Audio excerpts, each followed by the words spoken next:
lose, it's just not as fun, and it's not good, you know. So I don't want to lose, and want to enjoy it. And she's not a very good. She tried to cheer me up. It's just not. It's not her. But I'm not for that. For those who didn't hear, she said, "Keep digging." No. Keep digging. Man. Hey, this might be the last coaches show that Ann Parr ever lets us do. I was about to say, so Coach, it's been great knowing you. Yeah. It's been a pleasure. Listen, teams have kind of figured out Zay is kind of a dangerous weapon.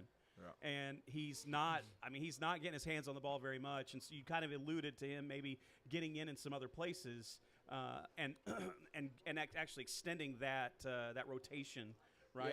Yeah, we got to do something creative. We got to go do something different. Don't know what it looks like. Don't know how we're going to get it called in. Don't know what personnel groups it is. Sometimes one personnel group can have 3 different groups that go in. We also got a guy named Michael Kennedy that just moved in that we're trying to work in the game because he's too talented to be on the sidelines. But at the same time, what do you do when Zay's there? So there's a million questions that you got to answer. And you got to figure it out, and it's got to be easy enough that they can come in and do it. Yeah. It's a good problem sometimes to have a lot of mouths that are that talented to feed. Zay will always remind me, where he's at and how many touchdowns he's caught, and say, Coach, I've been in 4 plays, got 2 touchdowns. And I said, yeah, he's got a point. I think he reminds us about that on Twitter too. That's right. He's eating up with Anna. He loves the stat show. He loves all of it. So you guys have created a great environment. That's fun. Real quick, you can get ready for the next question. But I want to tell our audience that's online, thanks for sending in some notes about the audio. I think we've got that fixed. We do. We're back on and ready to rock. So thank you for all your patience with that audio. All right. So I said all that, and you said all that for just these people right here. Yeah, the first devoted half was just for right in here. And this is why you join us in person. That's right. Come on. You don't have to worry about technical issues when you're in person. Caesar, you can handle more people in the restaurant, right? Always. Hey, Yeah, that was a there big we thumbs go. up from Caesar. The food's worth it too. You can't handle too many more. We're filling it out. Tables, yeah. Hey, so we're on question number 3, right? All right. As I was running around putting a cord in, is that correct? Yes. So a team has to be good in all 3 phases of the game, right? We're talking about offense, defense, special teams. What has been working to this point in the season, and what do we need to fix as we move into our game against Independence on Friday and going forward? Well, I thought we had a really good plan. Melissa likes to pop kick and then try to run down, and then if you have a return, then the return leaves the guys that are fielding the kick because you're getting into a return, and then that leaves one guy has to catch it. If he muffs it, there's 3 guys there and nobody to block. Coach Rod put in a good plan. Coach Rodriguez put in a good plan where we're blocking it and we're catching it. That's why you saw him up with 1 back. We forced them to kick it deep. I thought the kickoff return was really good. They weren't going to allow us to get a return, but we were allowed to, we weren't giving them free. Our first year there, we muffed the kick because of that. So we fixed that problem. So I was proud of him for doing that and listening, because I've been trying to get this kickoff in, this pooch kick, for a good 2 years. Salina did it, and he went and came and said, hey, Coach, I got an idea. And I liked the idea. I thought I had the idea 2 years ago, and we finally got it implemented this year, so I was really proud of him. Obviously, on the extra point, we got to make extra points. We can't do that, but for some reason we are good at field goals. So I'm very good. We've had to fix a problem on. I've never had to call plays for field goal before, but people are leaping us. So we have now 2 protections on field goal. So we have to call a play so they don't get it out, and so field goal's been pretty good. An extra point. Punt, it's been our biggest offensive weapon, most explosive play. We kick it down 50 yards, and they muff it, and we recover it. It's worked the last 2 weeks. I'm telling you. That's the Edward Chumley effect right Edward there. Chumley. Or as Coach Rodriguez calls him, Chum Bucket. Yeah, Chum Bucket. Not only does he not have a first name, his name's Chum Bucket. He's got a lot of nicknames.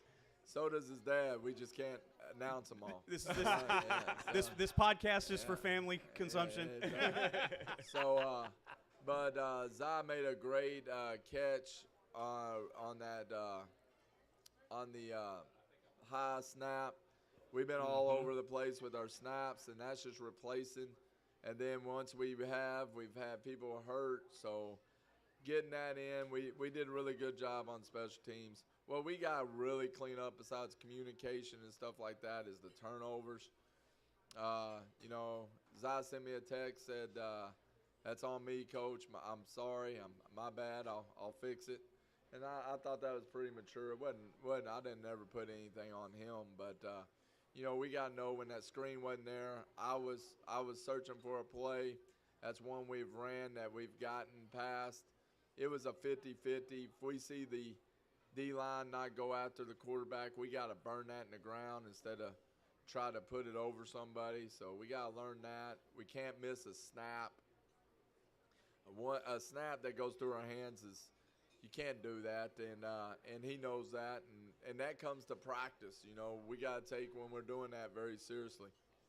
And I felt like that was on a roll where we could have went 10 points up in the game on a good drive. I think it was 3rd and 3. But we just got to clean up. I think the interception with Ronald, I thought he was interfered with and grabbed and knocked off a route, but that stuff will happen. But if we're going to win games and big games like that, we got to cut out the turnovers and play a clean game. How do you tell kids to cut out turnovers and still play aggressive? I don't know. I've been looking for it for 20 years. But, we're going to allow people to make mistakes, but we got to somehow, be on the other side of it for once. Well, this is kind of off the script just a little bit. After week 1, right, we had another close game. Last 3 games have been split by like 11 points, and another close one this week. One of the things you said was afterwards, we don't have a defense, we don't have an offense, we have a we-fence, right? It's that idea of unity, that we all take responsibility for each other. We win as a team, we lose as a team. How is the unity right now on the team? I think they're getting closer, and they're good kids, and they like each other. They get tired of each other, but just so does everybody once we spend so much time together. But they're getting better. We're ready for this 9 weeks to be going, get done with these grades. And UIL, we have a 6-week period, and we're blessed to have another 9-week period for grades. So if you're a coach or a director or anything, it's y'all's version of hell. If I die and that's where I go, it's going to be grade check time. All right? Oh, man. All right, so I'm going to be checking grades and going through it, and then I'm going to have to go to the mall afterwards. Well, if that's where – oh, my gosh. And if that's where you go, then I didn't do my job. No, I appreciate it.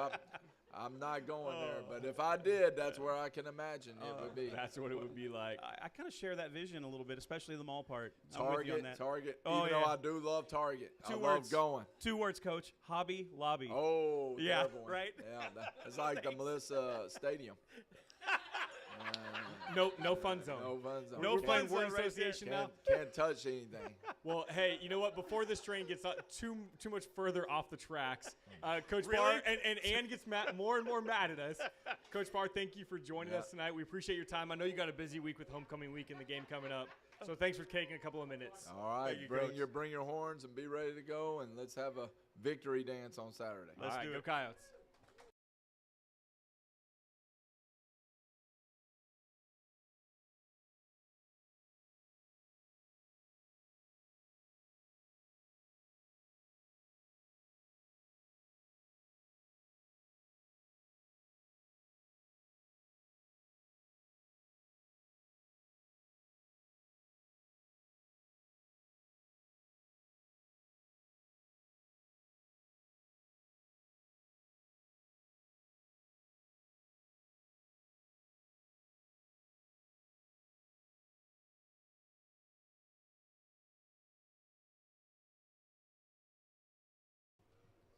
All right, well, we are back with Coach Rodriguez. Hang on, we're back with Coach Rodriguez. There we go. A little love in the house.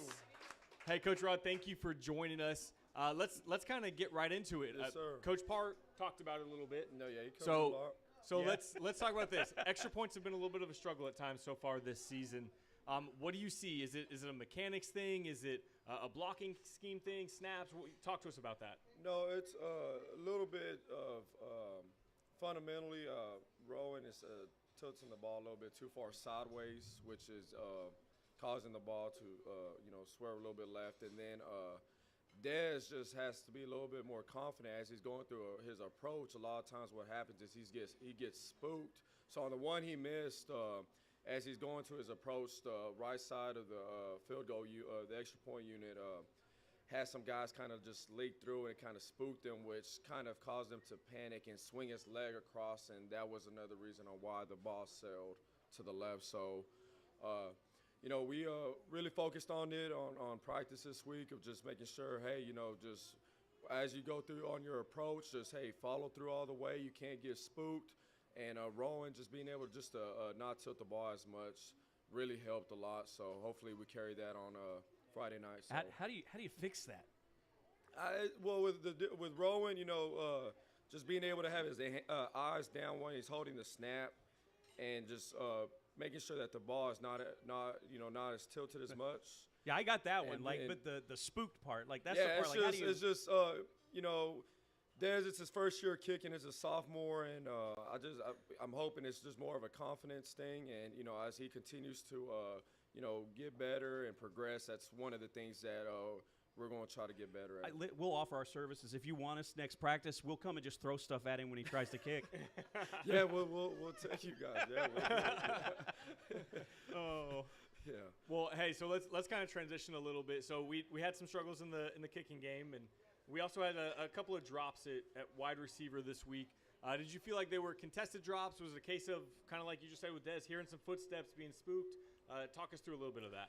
A lot of the drops this past week were us just at the point of the catch, just trying, the one with Ace, he's trying to reach and he's trying to break the plane, and as he's falling to the ground, the ball, he doesn't have it into the tuck, he doesn't have it into his body. So throughout that entire process of him trying to stick the ball out to break the plane, when he hit the ground is what caused the ball to pop up. And same thing with Rowan Nylander when we're going on the opposite end of the field. We throw a middle curled route to him, and he's trying to do the same thing. And it's at the point where he's trying to stick the ball out, defender's trying to bring him down, and when you do that, the ball is exposed, right? And those are the things that you're going to have to risk when you're doing those type of things. So it's man, they're just trying to make big plays, but when you do that in those situations, you're exposing the ball, and those are some of the risks and some of the things that happen when that ball hits the ground. It's going to pop up. So Yeah, that's a hard thing, especially at that age. The whole risk reward factor. Yes, and sir, Trying yeah. to teach those kids kind of where you want them to be. So Right, yeah. So where do you sit? Where do you land on that? Like at what Yeah. point? When can they make the effort? yeah, I mean that's a good question. I think a lot of it just it's obviously based on what situation you're in. Are you on a dire need situation where hey we need to get it in right here right now? And in those past weeks. Or in last week's game, I felt like, hey, we just live to fight another day. Just be a little bit more smarter when you extend the ball out and just have it more in the tuck. And, we could always, punch it in on the next down. So, but that's just part of them, just learning and, playing the game and getting better. So, Well, punt coverage is killing it. I mean, that the last 2 weeks, Coach Parr mentioned it. Like last 2 weeks, it's been the jackpot for us on two different occasions. So, Yeah. talk a little bit about that. What do you see from this group? What do you see from this unit, and how do you see it continuing to develop? yeah, no, the punt team has been awesome. We've stole 2 possessions, one against Lovejoy and then one against Melissa. And it's just, I mean, being able to cover full speed. And, when you're one of those guys that's back there trying to fill the ball and you see all these purple jerseys just coming at you, it spooks them a little bit. And that's where those mistakes happen. So, I mean, a lot of that is just an effort thing. Yeah. And just because, we're flying down the field, going hard, a lot of that stuff, causes those type of things to happen. And it's been great because we've been able to steal, possession with the great field position for our offense to go and get some points out of it. So it's been really good. I hope we continue just to carry that throughout the season because you really don't see a lot of You don't really see a lot of those possessions being taken away on the punt unit. You usually see it on your other units, but punt team has been awesome. Totally random, absolutely fun question. I thought the whites looked killer. I thought they were great. Yeah. Yeah. Somebody. Oh yeah. I know why you're clapping. What's the favorite uni? In my opinion, I like the all white too. Yeah. I've always, that's just been always me. I've always liked all white from from head to toe. The black looks good too. I mean, we're all our colors look good, right? All of them, from purple, black to white. But yeah, if you were to ask, I'll say the all white. So, and then it makes you look faster. So for receivers, it makes us look better on film. Hey, there you go. There you go. All right. Well, hey, Coach Rod, thank you for taking a few moments with us this evening. Enjoy the rest of your night, and we'll get ready to bring, I think it's Coach Rigg is next. Coach Rigg is next.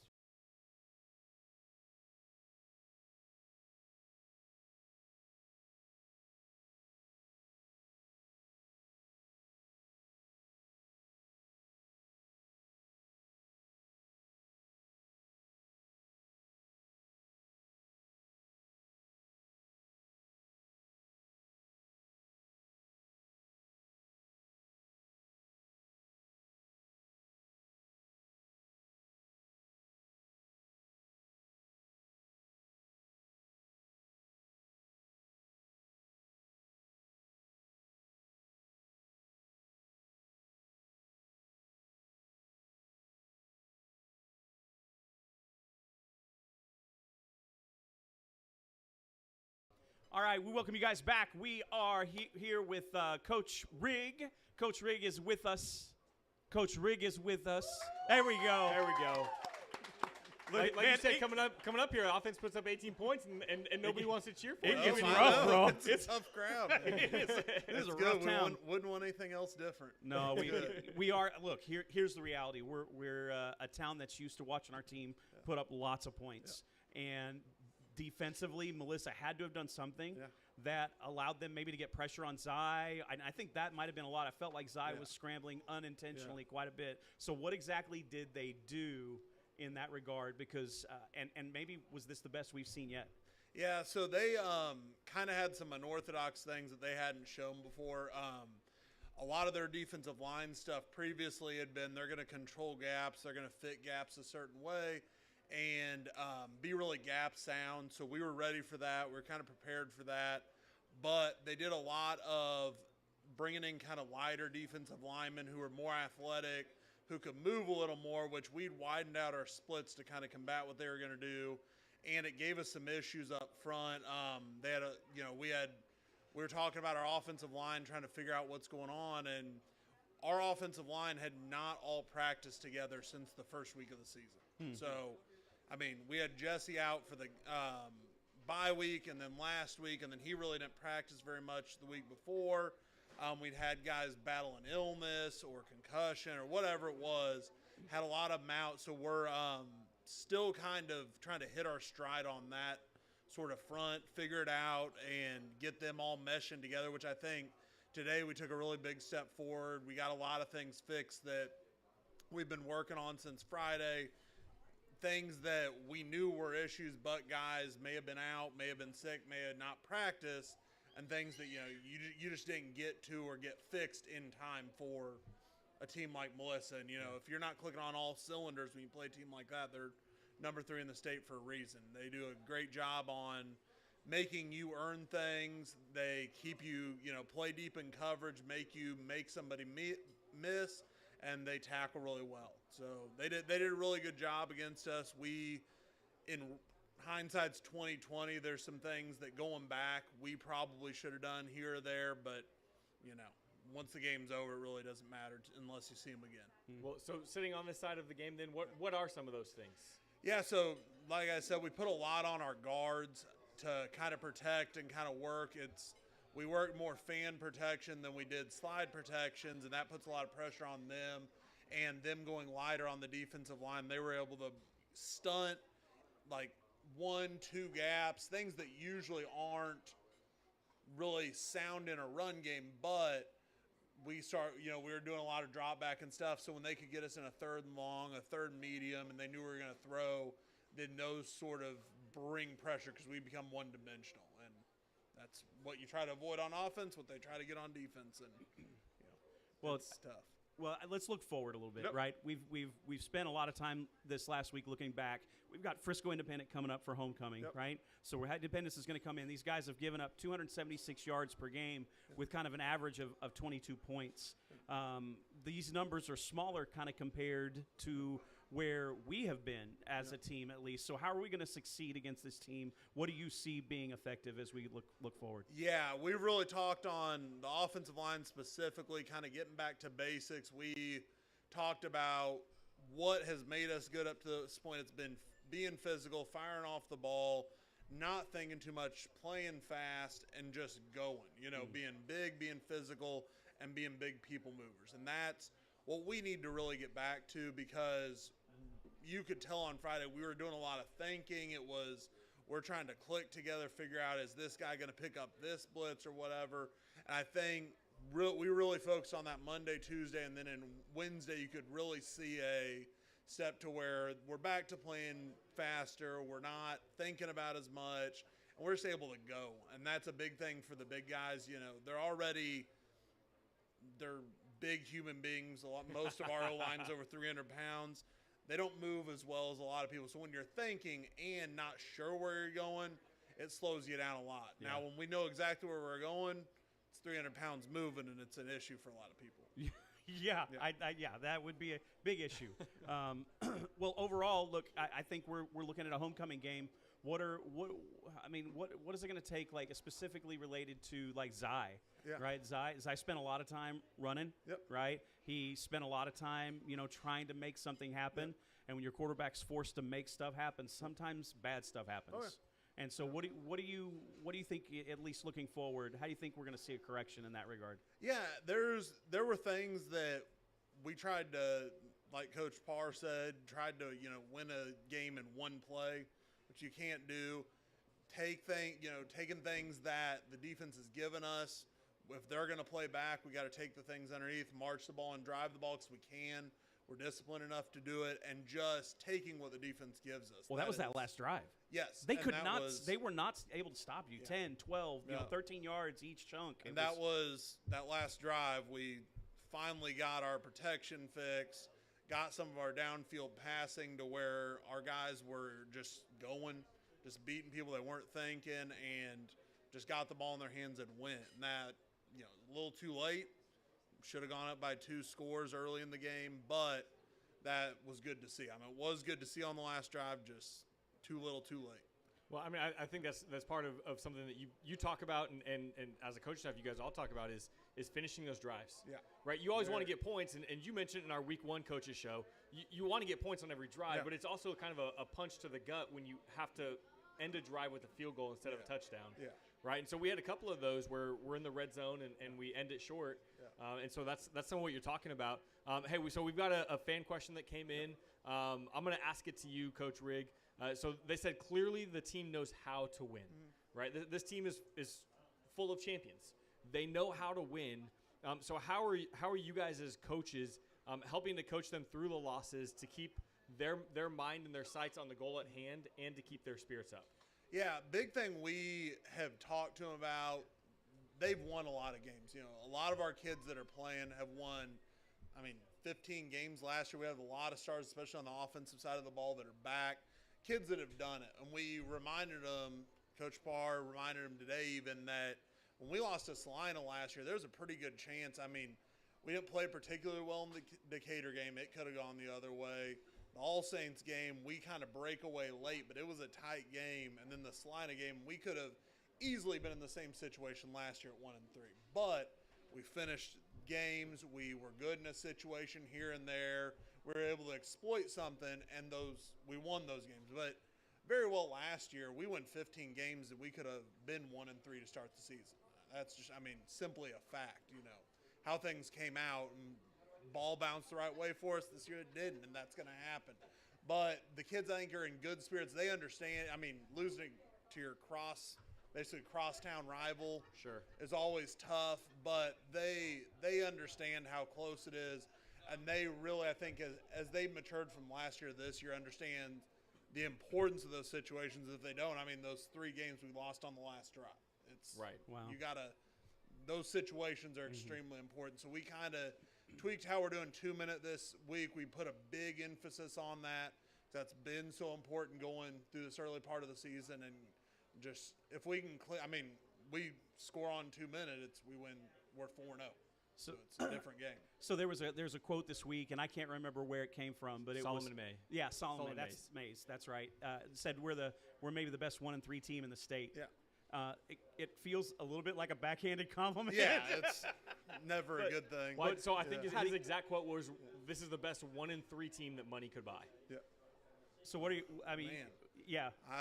They don't pay me enough for that. I wish I could NIL something, guys. You're But the best. I'm sorry. Oh no! Look, that's fun, man. We are so thankful for you. You come up every time. You give us a ton. Yeah, perfect. We're super thankful for you being on the show, and we're looking forward to a great homecoming. Awesome. Thank you, guys. You bet. Thanks, Coach Rigg.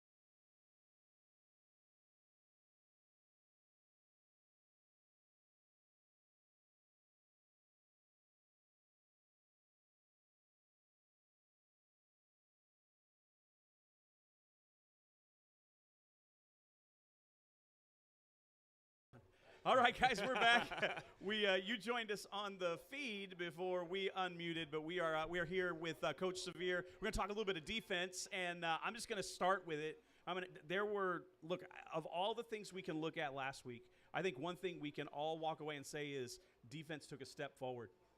Defense showed up. They played pretty well at some times. Got a little fan warmer clap. reception than Coach Rigg got for the 18. That's right, Coach. Glad Coach Rigg got out of here. I think he walked out, so he's not even going to know that I took a little jab at him. So how, what and how? Give us a little bit. Talk about that. I mean, I think it goes back to the second half of Lovejoy. We made a decision about 4 minutes left in the half, right before half, and Lovejoy, and we said we're just gonna play really aggressive. We're gonna kind of simplify a little bit, do a little bit less, and allow the kids to try to play really fast and bring a little bit more pressure. Try to speed up the offense and not give them as much time to make decisions. And it paid dividends in the second half of that game, and then we carried it over. And Coach Parr and I met. He talked about that, and we talked about, hey, maybe can we use a couple guys? Can I use Chumley a little bit more? He had such a big impact in that second half of the Lovejoy game. It was like we need that, and he brought some enthusiasm, just a comfort level for our defense. Like, hey, we got a guy who can go make a play for us if we need to. And then ultimately, a lot of guys, I remember you asked me the very first time we talked in preseason, we did the media day, and you asked me, who are we looking for? And I said, I don't know yet. We're going to find out. And then 3 or 4 games in, we're starting to see some kids show up. JoJo's here. Is JoJo here? JoJo's parents are here. No, JoJo's not here tonight. He was here a couple weeks ago. JoJo made a ton of tackles on solo tackles in big situations. George came in, and people don't know, but George had a kind of a rough week, and yeah, he came back from that and showed up and played really good in the second half. Zay shut down the leading receiver in the county going into the game. So there was a lot of kids who Zay we kind of knew, but there's a lot of kids that stepped up. Austin Crowley had probably his best game. Martin Brown had a really good game. So there was a lot of guys. I mean, I think our D-line played a little bit better. So I feel like some kids, it's like it's a switch. They're still playing a little bit of a game. Sometimes they're fully on. I saw Cash Williams come alive at a point in that game in a way that we maybe haven't seen yet this year. Yeah, and I think we tried to free Cash up from thinking hey, you don't have to do everything. Just do this really hard, really fast, and your talent's going to show. And that's what we try to do is we're going to do a little bit less, play just really fast and see what happens. And we had some really good results. I mean, you mentioned quite a few names. Like standing on the sidelines, and Ashton's dad was down there, and he watched Ashton come upfield to make a couple of tackles, and he's like, I've never seen that from Ashton before. Yeah. Right? And so there's clearly things that you guys are doing to bring some of this mentality out of them, and we're starting to see that. And we saw that in only surrendering 21 points to Melissa, who frankly has been a really high-powered offense all season long. Yeah. So that's really impressive. So I kind of want to ask you, we've seen a lot of different defensive formations this year, from a 3-4 to our cheetah package to kind of having 5 DBs, things like that. Where have you seen the most success from our defense?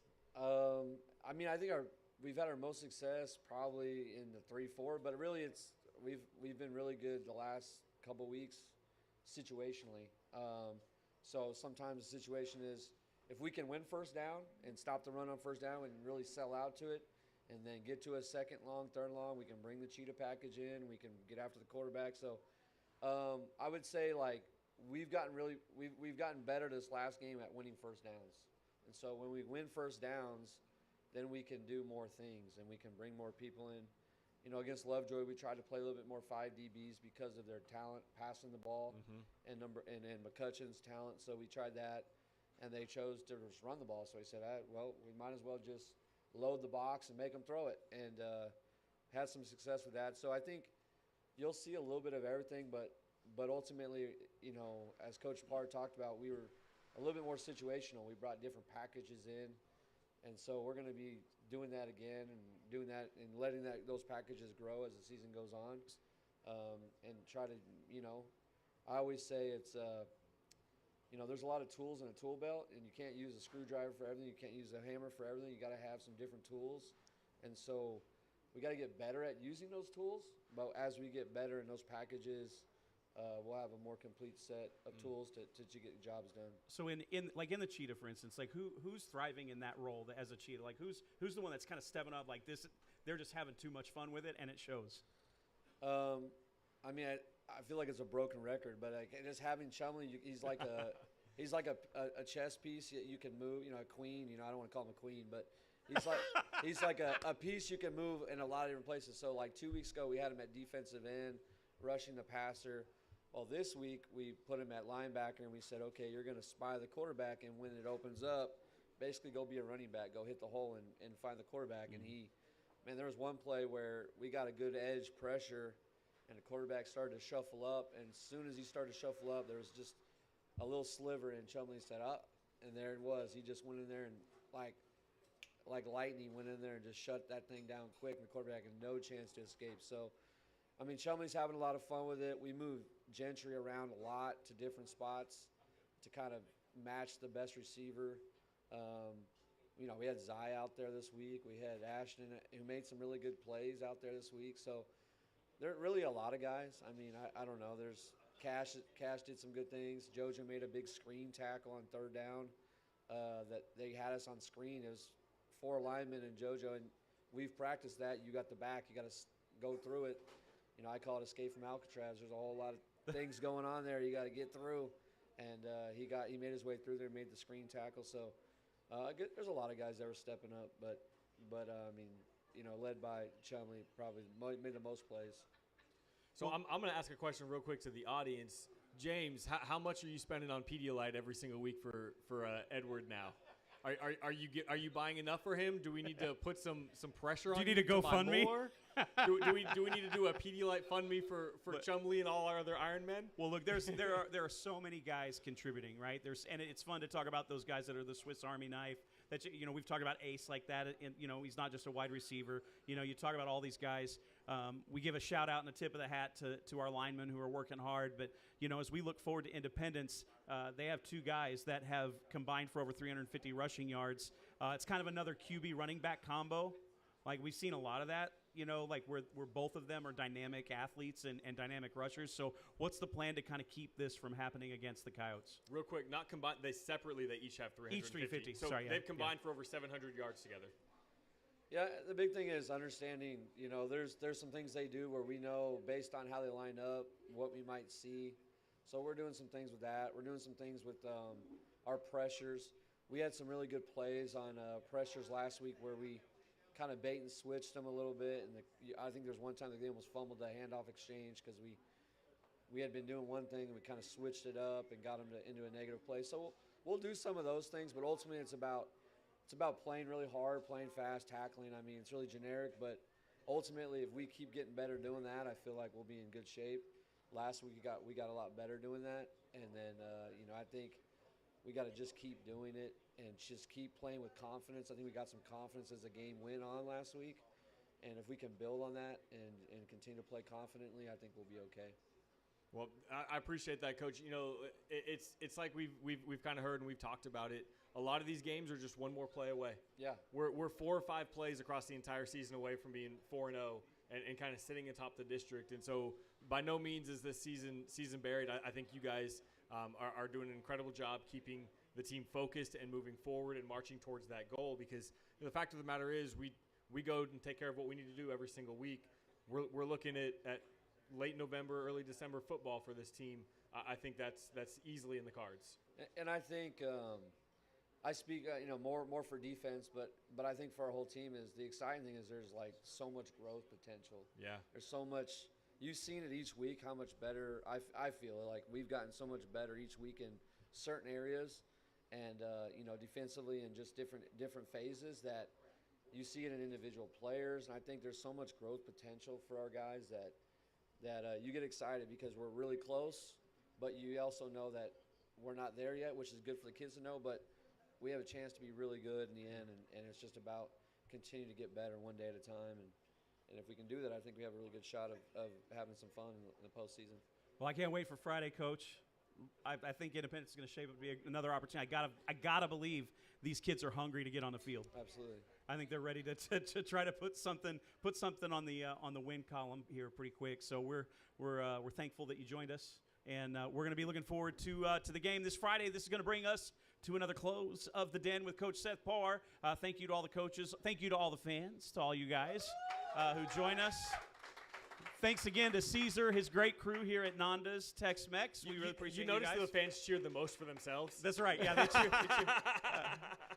We got home kickoff. It's homecoming. Kickoff 7:30. As always, tailgate starts at 5:30, and then we've got the Coyote Walk at 6:30. So be there, be loud, have fun. Let's have some fun. Welcome to the fun zone. Welcome to the fun zone, baby. That'll do it for us, guys. Have a great night, and thanks for watching the Den with Coach Seth Parr.